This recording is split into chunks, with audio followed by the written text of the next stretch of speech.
உங்கள் ஜாய் டிவியில் திங்கள் முதல் சனி வரை இரவு 10 மணி முதல் 10:30 மணி வரையும் மற்றும் ஒவ்வொரு வெள்ளியும் மாலை 8:30 மணி முதல் 9:30 மணி வரை. செங்கடல் இருந்தாலும் வைப்பண்டா ஒரு ஸ்டெப்பு முன்னாடி, எரிகோ வந்தாலும் வைப்பண்டா ஒரு ஸ்டெப்பு முன்னாடி, யோர்தான் வந்தாலும் வைப்பண்டா ஒரு ஸ்டெப்பு முன்னாடி, கோலியாத்து வந்தாலும் வைப்பண்டா ஒரு ஸ்டெப்பு முன்னாடி, பின்னாடி மட்டும் வச்சிட மாட்டேன். ரிவைவல் நைட் என்ற நிகழ்ச்சியின் மூலமாக தீர்க்க தரிசன செய்திகளை சகோதரர் பீட்டர் எல்விஸ் பிரசங்கிப்பார் மற்றும் சகோதரி அனிதா பீட்டர் அவர்கள் துதி ஆராதனை ஏறெடுப்பார்கள்.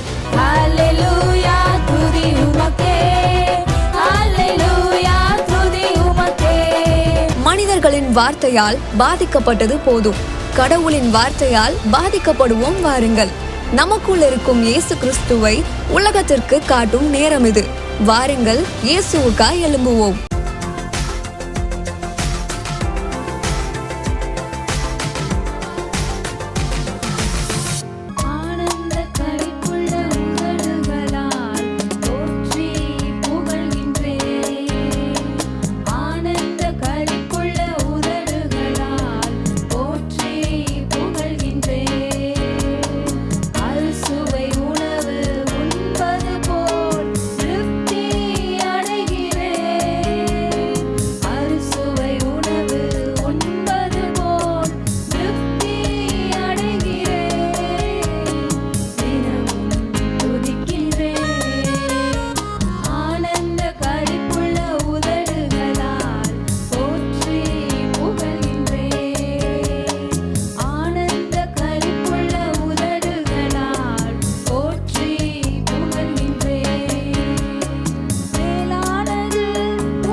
நன்றி சொல்கிறோம்.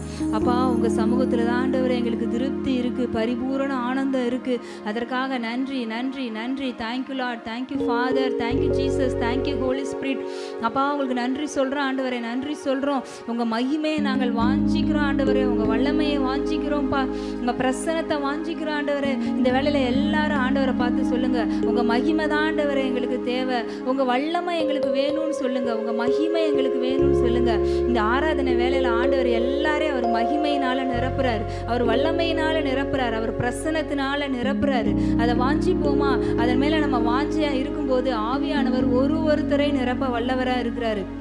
அவருடைய பிரசன்னம், அவருடைய மகிமை ஒருத்தர் மீது இறங்கும் இந்த வேளையில். அப்பா நன்றி சொல்கிறோம் ஆண்டவரே, நன்றி சொல்கிறோம். உங்கள் மகிமை, உங்கள் வல்லமை ஆண்டவரே எங்கள் குடும்பத்தை நிறைக்கிற பொழுது, அப்பா எங்கள் எங்கள் மினிஸ்ட்ரியை உங்கள் மகிமையால், உங்கள் வல்லமையால் நீங்கள் நிறைக்கிற பொழுது, அப்பா எங்களோட பிள்ளைங்களுடைய எதிர்காலத்தை எல்லாம் நிறைக்கும் பொழுது ஆண்டவரே ஒரு பிரகாசம் இருக்கும் ஆண்டவரே.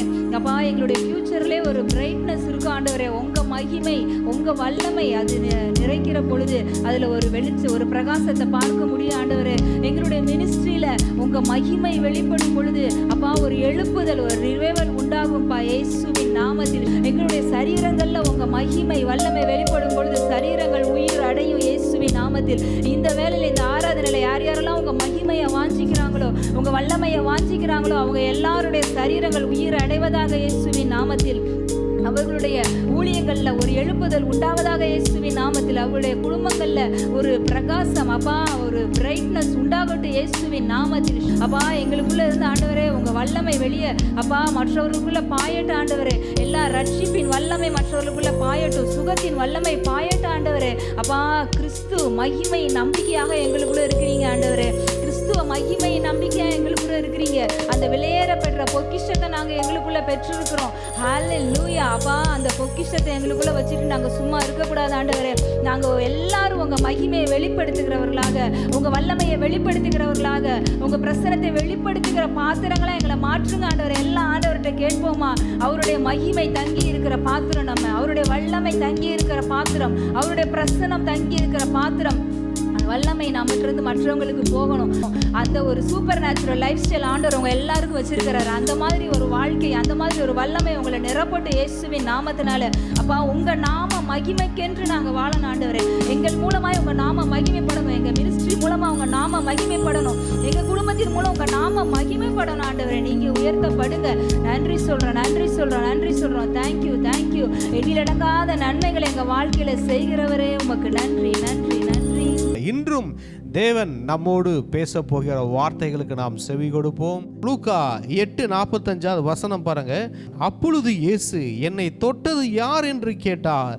எங்களுக்கு தெரியாதென்று எல்லாரும் சொன்னபோது பேதுருவும் அவருடனே கூட இருந்தவர்களும், ஐயரே, திரளான ஜனங்கள் உம்மை சூழ்ந்து நெருக்கி கொண்டிருக்கிறார்களே, என்னை தொட்டது யார் என்று எப்படி கேட்கிறீர் என்றார்கள். ஹல்லேலூயா.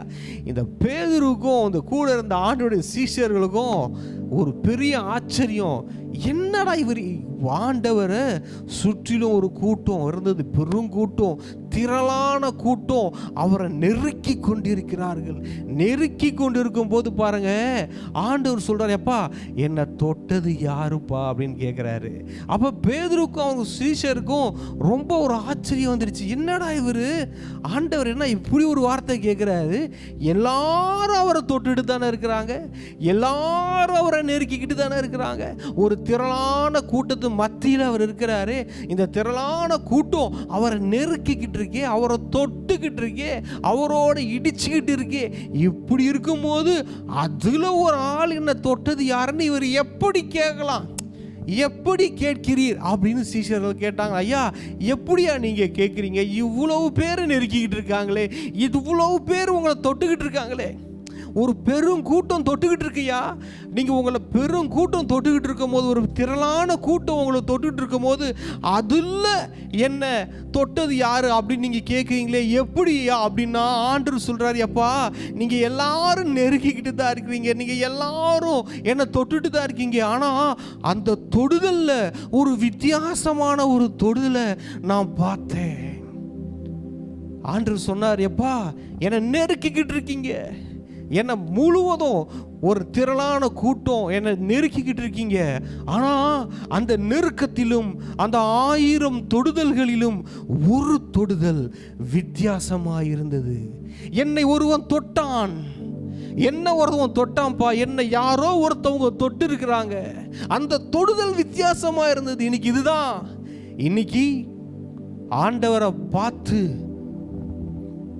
வேண்டுகிற கூட்டம், துதிக்கிற கூட்டம், ஆராதிக்கிற கூட்டம், ஒரு பெரும் கூட்டம் இருக்கிறது. தேவனுக்காய் வாழ துடித்து கொண்டிருக்கிற ஒரு பெருங்கூட்டம் இருக்கிறது. தேவனுக்காய் ஊழியம் செய்ய துடிக்கின்ற ஒரு பெரும் கூட்டம் இருக்கிறது. தேவனுக்காய் பரிசுத்தமாய் வாழுகிற ஒரு பெருங்கூட்டம் இருக்கிறது. தேவனுக்காய் தன் வாழ்க்கையை தியானம் செய்து மிஷனரிகளாய் வாழுகிற ஒரு பெருங்கூட்டம் இருக்கிறது. தேவனை சொந்த இரட்சகராய் ஏற்றுக்கொண்டு அவருடைய பிள்ளைகளாய் வாழுகிற ஒரு பெருங்கூட்டம் இருக்கிறது. இந்த பெருங்கூட்டத்தில் ஒரு சிலரே இயேசுவை தொடுகின்றார்கள். ஹல்லேலூயா.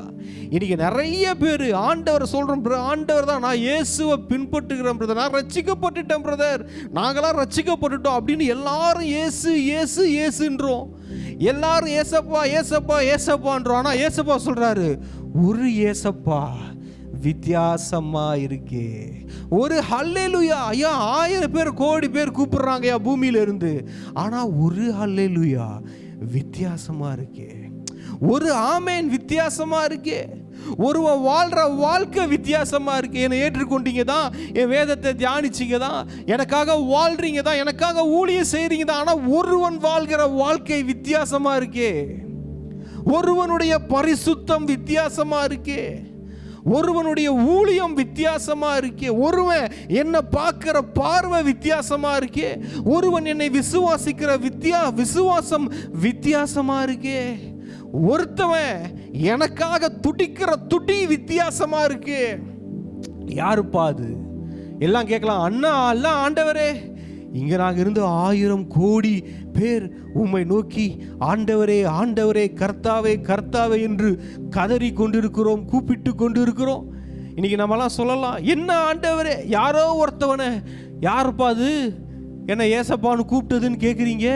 ஒரு பெருங்கூட்டம் இந்த பூமியில், இந்தியாவில் மாத்திரம் இல்லை, சர்வ லோகத்திலும் இருந்தும் நாங்கள் ஒரு பெருங்கூட்டம் இன்னைக்கு ஏசப்பா ஏசப்பான்னு கூப்பிடுறோம், ஜீசஸ் ஜீசஸ்ன்னு கூப்பிடுறோம். ஆனால் நீங்கள் சொல்கிறீங்க, எப்பா ஒருத்தவன் கூப்பிடுறது வித்தியாசமாக இருக்கேப்பான்னு சொல்கிறீங்க. ஏன் ஒருத்தவங்க மட்டும் வித்தியாசமான வாழ்க்கை வாழ்ந்து கொண்டு இருக்கிறார்கள்? இயேசுவை ஏற்றுக்கொண்ட ஒரு சிலர் மட்டும் ஏன் ஆசீர்வாதங்களை சுதந்திரித்து கொண்டு இருக்கிறார்கள்? இயேசு கிறிஸ்துவை ஏற்றுக்கொண்ட ஒரு சிலர் மட்டும் ஏன் ஆசீர்வாதங்களை அள்ளி கொண்டிருக்கிறார்கள்? ஏன் இயேசு கிறிஸ்துவை ஏற்றுக்கொண்ட ஒரு சிலர் பேர் மாத்திரம் வல்லமையாய் ஊழியம் செய்து கொண்டிருக்கிறார்கள்? அவர்கள் வாழ்க்கை மாத்திரம் ஏன் ஒரு வித்தியாசமாக இருக்கிறது? ஏன்னா அவர்கள் இயேசுவை தொட்டது வித்தியாசம். 1000 பேர்கள் 1,00,000 பேர் தொட்டது போல அவர்கள் தொடவில்லை. அவர்கள் இயேசுவை உண்மையாகவே தொட்டார்கள். ஹல்லேலூயா ஹல்லேலூயா. இன்னைக்கு நம்ம இயேசுவை எப்படி தொட்டு கொண்டிருக்கோம்? என்னுடைய ஜெபம் இயேசுவை எப்படி தொடுகிறது? என்னுடைய ஜெபம் என் வீட்டை விட்டாவது வெளியே செல்கிறதா? என்னுடைய பரிசுத்தம் என் ஆண்டவராகிய இயேசு கிறிஸ்துவை எப்படி தொடுகிறது? என்னுடைய ஊழியம், என் மேல் உள்ள அழைப்பு, என் மேல் உள்ள அபிஷேகம் என் இயேசுவை தொடுகிறதா? என்னுடைய பரிசுத்தம் என் இயேசு கிறிஸ்துவை தொடுகிறதா? நான் அவருக்காய் வாழுகிற இந்த பிரித்தெடுக்கப்பட்ட வாழ்க்கை என் ஆண்டவராகிய இயேசு கிறிஸ்துவை தொடுகிறதா? யாரை தொடுகிறது என் வாழ்க்கை? ஆண்டவராகிய இயேசு கிறிஸ்துவை என் வாழ்க்கை தொடுகிறதா? இல்லை சாத்தானின் ராஜ்யத்தை என் வாழ்க்கை தொடுகிறதா? என் ஆசைகள் யாரை தொடுகிறது? என் ஆசை என் இயேசு கிறிஸ்துவை தொட வேண்டும் என்று இருக்கிறதா? இல்லை என் ஆசைகள் இந்த பாவங்களை, உலகத்தில் இருக்கும் பாவங்களை தொட வேண்டும் என்று என் ஆசைகள் இருக்கிறதா? ஹல்லேலூயா. கிறிஸ்துவுக்குள் பிரியமானவர்களே, நம்மை நாமே நிதானித்தறிந்தால் நாம் நியாயம் தீர்க்கப்பட மாட்டோம். அத்தனை பேர் தொடுதல்ல ஒரு வித்தியாசத்தை பார்த்தார் ஆண்டவர். இன்னைக்கு ஏன் கிட்ட ஆண்டவர் ஒரு வித்தியாசத்தை எதிர்பார்க்கிறார். எப்பா 1,00,000 பேர் ஜெபம் பண்றாங்க, அதுல உன் ஜெபம் எப்படி இருக்குது? 1 கோடி பேர் எனக்காக வாழ்ந்து கொண்டிருக்கிறார்கள், அதில் நீ வாழுகிற வாழ்க்கை, அந்த வித்தியாசத்தை நீதான் ஆண்டவருக்கு காட்ட வேண்டும். நான் தான் காட்ட வேண்டும், நாம் தான் காட்ட வேண்டும். ஐயா நெருக்கிறாங்க ஐயா. எல்லாம் இயேசுவை தேடி வந்த கூட்டம் தான், எல்லாம் இயேசுதான் கடவுள் என்று சொல்லி வந்த கூட்டம் தான், எல்லாம் இயேசுவுக்காக வாழுவோம் என்று சொல்லி வந்த கூட்டம் தான், இயேசுவை பார்க்க வேண்டும் ஐயா, அவரை தொட வேண்டும் என்று, அவரோடு உறவாட வேண்டும் என்று ஆசையாய் வந்த கூட்டம் தான். ஆனால் உண்மையாய் தொட்டது யார்? விசுவாசத்தோடு தொட்டது யார்? எஸ் பிரதர் அண்ட் சிஸ்டர், இன்னைக்கு நம்ம வாழுகிற வாழ்க்கை ஆண்டவரை தொடுகிறதா? அவரை தொடுகிறோமா? டச் பண்ணுதா ஆண்டவரை? இன்னைக்கு நான் வாழ்ற, இன்னைக்கு நான் வாழ்ந்தல இந்த லைஃப், இன்னைக்கு நான் வாழ்ந்த வாழ்க்கை ஆண்டவரை தொட்டிருக்குமா? அந்த ஸ்திரீயை பாருங்க, அந்த ஸ்திரீ சொன்னாங்க, அவர் வஸ்திரத்தின் ஓரத்தை ஆயிலும் நான் தொட்டால் சுகமாவேன் என்று சொல்லி அந்த வஸ்திரத்தின் ஓரத்தை அதே மாதிரி தொட்டா. அவன் நினைச்சது என்ன? நான் அந்த ஓரத்தை கூட டச் பண்ணிடுறேன்ப்பா, நான் சுகமாயிடுவேன்னு சொன்னா. இயேசு கிறிஸ்துவின் அன்றைக்கு நிறைய பேர் பார்த்தீங்கன்னா அவரை நெருக்கிக்கிட்டு இருந்தவங்களாம் சுகமானாங்களான்னு எனக்கு தெரியல. ஹலோ பிரதர் அண்ட் சிஸ்டர், நான் கிறிஸ்தவனாய் இருப்பதினால் நான் சுகமாய் வாழப் போவதில்லை. நான் கிறிஸ்துவை ஏற்றுக்கொண்டதினால் நான் செழிப்புள்ள வாழ்க்கை வாழப் போவதில்லை. நான் கிறிஸ்துவை ஏற்றுக்கொண்டதினால் நான் ஒரு சுகமான வாழ்க்கை, ஆரோக்கியமான வாழ்க்கை வாழப் போவதில்லை. நான் இயேசு கிறிஸ்துவை ஏற்றுக்கொண்டு என் சொந்த இரட்சகராக ஏற்றுக்கொண்டேதான், ஆனால் அதனால் நான் முழுவதும் விடுதலையாக போவதில்லை. அன்னைக்கு ஒரு கூட்டம் வந்துச்சு, இயேசுவை நெருக்கியது ஒரு திரளான கூட்டம். அவரை நெருக்கிய கூட்டங்கள் எல்லாம் சுகமடைந்து செல்லவில்லை. அவரை தொட்டவர்கள் எல்லாம் சுகமடையவில்லை. அவர்கள் சரீர பிரகாரமாக இயேசுவை பார்க்க வேண்டும், அவரை காண வேண்டும் என்று வந்தார்கள். அவர்கள் ஆசை அதோடு முடிவடைந்து விட்டது. ஆனால் ஒருத்தி அவள் வந்தாள். அவள் என் இயேசுவின் அவருடைய சால்வையின் தொங்கலின் ஓரத்தை நான் தொட்டாலே போதும் என்று சொல்லி ஒருவள் வந்தாள். அதே மாதிரி தொட்டி அவள் சுகமானாள். ஹல்லேலூயா. பேதுருவின் பார்வையும் சீஷர்களின் பார்வையும் சொன்னது, ஐயா உங்களை 1000 தொடுகிறது ஐயா. இல்லப்பா, 1000 தொடல, ஒரே ஒருத்தி தொட்டா. ஒன்லி ஒன் பர்சன், ஒரே ஒருத்தி தான் பண்ண தொட்டா. என்னையா சொல்றீங்க? எப்படியா கேட்குறீங்க? எப்படி நீங்க கேட்குறீங்க? ஒருத்தி தான் 1000 பேர் தொட்டு கொண்டு இருக்கிறாங்க ஐயா உங்களை. நீங்க சொல்றீங்க ஒருத்தி தான் தொட்டான்னு. இன்னைக்கு அந்த மாதிரி தான் நம்ம வாழ்க்கை இருக்கு. இன்னைக்கு நினைக்கிறோம் ஒரு பெரும் கூட்டம் இயேசுக்காக எழும்பிடுச்சு, ஒரு பெரும் திரளான கூட்டம் ஆண்டவருக்காக எழும்பிட்டாங்க. அநேக சபைகள் நிரப்பப்படுகிறது, அநேக ஊழியங்கள் எழுப்பப்படுகிறது, அநேக தேவனுக்காய் ஊழியம் செய்து கொண்டிருக்கிறார்கள், அநேக ரட்சிக்கப்பட்டு கொண்டிருக்கிறார்கள். ஆனால் யார் ஆண்டவரோடு கனெக்டடா இருக்கிறது? காடோடு யார் கனெக்டடா இருக்கிறோம்? ஆண்டவர் சொன்ன எப்ப தொட்டாப்பா ஒருத்தவன். யார் ஆண்டவரை டச் பண்ணுகிறோம்? காடோடு உள்ள உறவுல யார் இருக்கிறோம்? ஆண்டவரே நான் 40 நாள் ஃபாஸ்டிங் போடுறேன். அது இல்லைப்பா, அது டச் பண்ணாதுப்பா. நான் 40 நாள் ஃபாஸ்டிங் போடுறதை பற்றி நான் சொல்லலை. இங்கே பாருங்கள், அது உன்னுடைய 40 நாள் ஃபாஸ்டிங் ஆண்டவரை டச் பண்ணுனா நீங்கள் போடுங்க. அது எப்படி பண்ணுறீங்க? லூக்கா 8:46 என்னில் இருந்து வல்லமை புறப்பட்டதை அறிந்திருக்கிறேன், ஆதலால் ஒருவர் என்னை தொட்டதுண்டு என்றார். ஹல்லேலூயா. இங்கே பாருங்கள், இன்னைக்கு என்னன்னா நிறைய பேர் ஆண்டோடைய வல்லமைக்காக, ஆண்டவரே உங்கள் வல்லமையை கொடுங்க, உங்கள் வல்லமையை கொடுங்க, என்னுடைய தரித்திரத்தில் உங்கள் வல்லமையை கொடுங்க, என்னுடைய பரிசுத்தத்தில் உங்கள் வல்லமையை கொடுங்க, என்னுடைய ஆரோக்கியத்தில் உங்கள் வல்லமையை கொடுங்க, என்னுடைய இந்த ஜாப் பிரச்சனையில் வல்லமையை கொடுங்க, என் குடும்ப பிரச்சனையில் வல்லமையை கொடுங்க. வல்லமை எங்கே? கடவுளுடைய அற்புதங்கள் எங்கே? கடவுளுடைய சக்தி எங்கே என் வாழ்க்கையில் அப்படின்னு புலம்பிக்கிட்டு இருக்கோம், எல்லாரும் கதறிக்கிட்டு இருக்கோம். ஆனால் ஒரே ஒரு ஆள் பார்த்தீங்கன்னா அவர் பாட்டுக்கு சட்டுன்னு பட்டுன்னு எடுத்துகிட்டு அள்ளிட்டு போயிடுறாங்க. என்னையா நம்ம இங்கே கதறிக்கிட்டு கிடக்கிறோம், புலம்பிக்கிட்டு கிடக்கிறோம், பல நாள் ஃபாஸ்டிங் ஜெபம் பண்ணிக்கிட்டு இருக்கோம். ஒரு ஆள் வந்தா, இங்கே இவ்வளோ கூட்டங்க, நாங்கள் அத்தனை பேர் வெயிட் பண்ணிகிட்டு இருக்கோம், ஒரு ஆள் அசால்ட்டாக வந்தான், ஆண்டோட ஆசீர்வாதத்தெல்லாம் அள்ளிக்கிட்டு போயிட்டுருக்குறான். என்னங்க இது அப்படின்னு கேட்டிங்கன்னா, பிரதர் அண்ட் சிஸ்டர், அந்த ஆள் உண்மையாலுமே தொட்டு இருக்கிறான். அவன் தான் தொட்டு இருக்கிறான். அந்த சிஸ்டர் தான் உண்மையாலுமே தொட்டது. ஏன் அவங்களுக்கு மட்டும் நடக்குது? ஒரு திரளான கூட்டம்ல நாங்கள் எங்களுக்கு நடக்கலையே, ஏன் அங்கே மட்டும் நடக்குதுன்னா, வித்தியாசத்தை காட்டுங்கள். உங்களுடைய வாழ்க்கையில் ஆண்டவரை உண்மையாகவே தொடட்டும். நம்ம வாழ்கிற வாழ்க்கை கர்த்தரை தொட வேண்டும். ஹல்லேலூயா. நம்ம வாழ்கிற வாழ்க்கை, நம்மளுடைய லைஃப், நம்ம மினிஸ்ட்ரி, நம்ம குடும்பம், நம்ம பரிசுத்தம் எல்லாமே தேவனோடு உள்ள உறவு அவரை தொடுவதாக இருக்க வேணும். அவரை டச் பண்ணணும். சில பேர் சொல்லுவாங்க பார்த்தீங்கன்னா, ஹார்ட்டை டச் பண்ணிட்டீங்க பிரதர். அதுதான் சும்மா அப்படியே சில பேர் வந்து பார்த்தீங்கன்னா பிரதர் அப்படியே கட்டி பிடிப்பாங்க, சரீரத்தை கட்டி பிடிச்சி பிரதர் அண்ட் சிஸ்டர் சிஸ்டர் அப்படியே நல்லா இருக்கீங்களா, ஐயோ பிரதர் உங்களை பார்த்து எவ்வளோ நாளாச்சு, அப்படியே தேன் ஒழுகுற மாதிரி இருப்பாங்க பாருங்க. சும்மா சரீரம் தான் கட்டி பிடிக்கும், உள்ளான மனசில் அவங்கள தூரமாக வச்சுருப்பாங்க. எல்லாம் மாய்மாலம், சும்மா முகஸ்துதி மாதிரி செய்வாங்க. இந்த மாதிரி ஐயோ ஆண்டவர் எனக்கு செய்வார் பிரதர், அப்படியே ஒரு ஆக்டிங், அதெல்லாம் வேலைக்கு ஆகாது பிரதர். கர்த்தாவே நீ செய்யுங்க. ஆண்டவரை ஏமாற்ற முடியாது பிரதர்.